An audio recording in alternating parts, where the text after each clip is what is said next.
अजित पवारांचा पक्ष हा स्वतंत्र गट आहे. त्याच्यामुळे शरद पवार साहेब बोलतात ते योग्य, कोणालाच माहीत नाही त्याविषयी ना. हे फक्त त्यांच्या पक्षांतर्गतला विषय हा निर्णय आहे. कारण अजित पवारांच्या निधनानंतर त्यांचे पक्षाचे राष्ट्रीय नेते जी नावं घेतली, तटकरे, पटेल, भुजबळ वगैरे, हे सगळे राष्ट्रीय नेते हे मंत्रालयात किंवा वर्षा बंगल्यावरती येऊन त्यांनी चर्चा केली फडणवीसांची, असं आम्ही वाचलं किंवा ऐकलं. त्याच्यामुळे हा त्यांचाच विषय आहे आणि त्यांनीच निर्णय घेतला असेल. नाही, पण असं म्हटलं जातं आहे की या निर्णयामागे भाजप आहे आणि समजा दोन राष्ट्रवादी काँग्रेस विलिनीकरणानंतर शरद पवारांकडे पुन्हा त्या पक्षाची सत्ता बघा, जाऊ नये. मी तुम्हाला एकच सांगतो, जोपर्यंत अजित पवारांचा दुखवटा संपत नाही तोपर्यंत आम्ही या राजकीय विषयावरती बोलणार नाही. बोलण्यासारखं भरपूर आहे पण बोलणार नाही.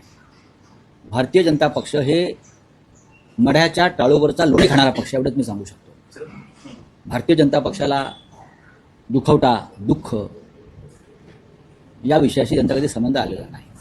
त्याच्यामुळे हे जे पक्ष आहे हे मढ्याच्या टाळूवरचे लोणी खाणारे पक्ष आहेत. पण ही वेळ त्याविषयी बोलण्याची नाही.